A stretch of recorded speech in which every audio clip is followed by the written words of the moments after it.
Sir, I rise to commend the Lokpal and the Lokayuktas Bill 2011 to the distinguished members of this House.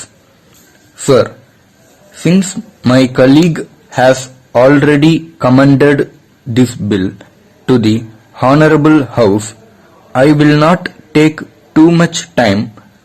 I would like to state that this House is confronted with a historic opportunity either to make history or to repeat history, and I am sure that the distinguished members of this House will today collectively make history and not repeat it.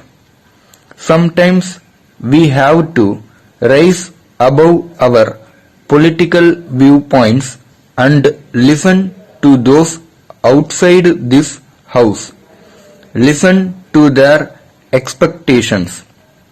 From the distinguished members of this House, and also listen carefully to the manner in which we have conducted ourselves over the years. I think that never before in the history of this country has such a bill had such a wide public discussion. I think ever since independence, 8 Lokpal bills have been initiated in this House, and with the exception of one in 1985, which was withdrawn, all other lapsed. Sir, a joint drafting committee was set up on the 8th of April 2011. In the course of the joint drafting committee, we heard the voice of the civil society and also opined on what should be the nature of the Lokpal and the Lokayuktas bill. Ultimately, there was an all-party meeting on 3rd of July 2011, and then we introduced the Lokpal Bill 2011 in the Lok Sabha. On the 4th of August 2011, the bill was referred to the department-related Parliamentary Standing Committee on 8th of the August 2011.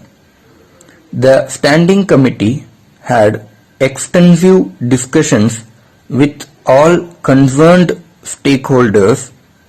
In its 48th report, it made a number of recommendations suggesting major amendments in the bill as regards the scope of the content of the bill, including necessary provisions that ought to be incorporated. Then, in the context of the recommendations of the Standing Committee, we withdrew the bill and introduced a fresh bill in the Lok Sabha.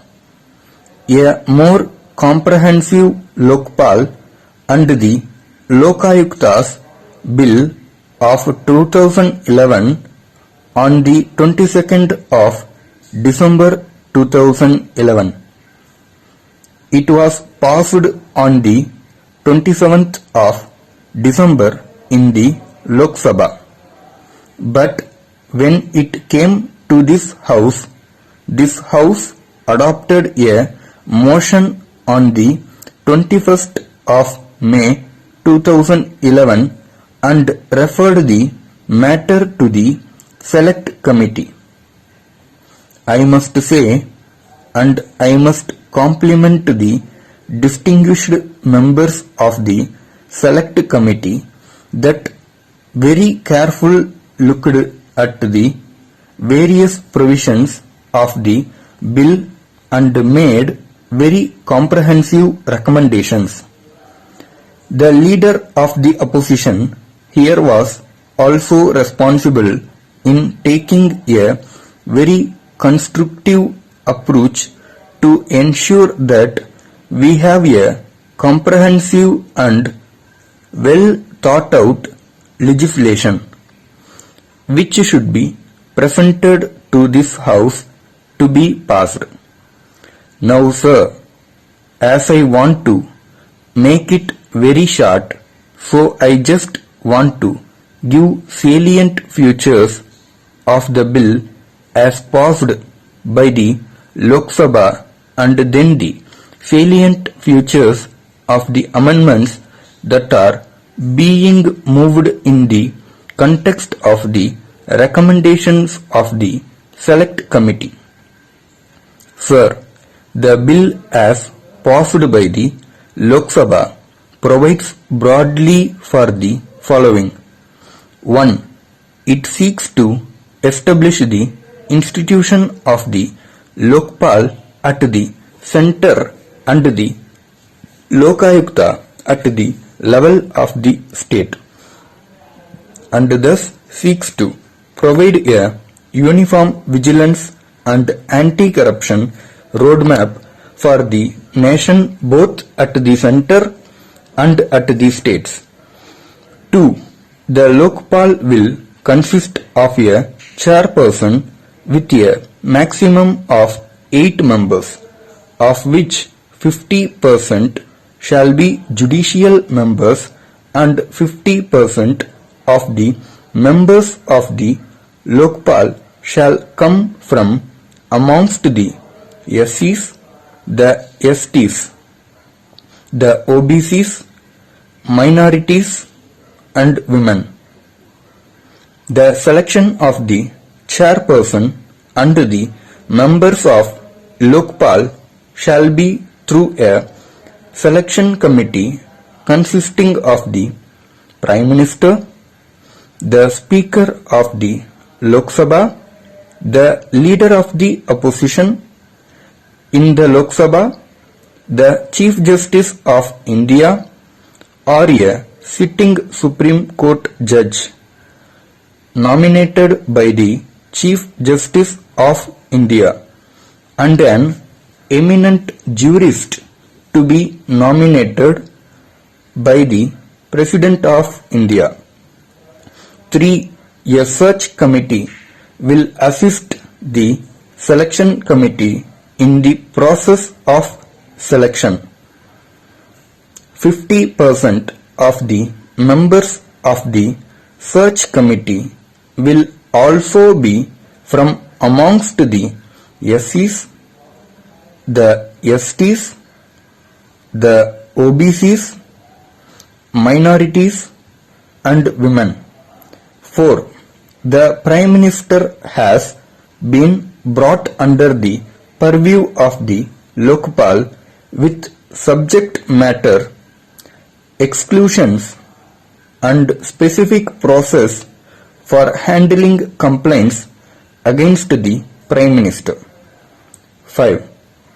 Lokpal's jurisdiction will cover all categories of public servants, including officers of Group A and Group B and Group C and Group D employees of government on complaints referred to the CVC by the Lokpal. The CVC will send its report of preliminary inquiry in respect of Group A and Group B officers back to the Lokpal for further decision. With respect to categories of employees from Group C and Group D, the CVC will proceed further in exercise of its own powers under the CVC Act, subject to reporting and review by the Lokpal. 6. The Lokpal will have the power of superintendence and direction over any investigation agency, including the CBI, for cases referred to them by the Lokpal.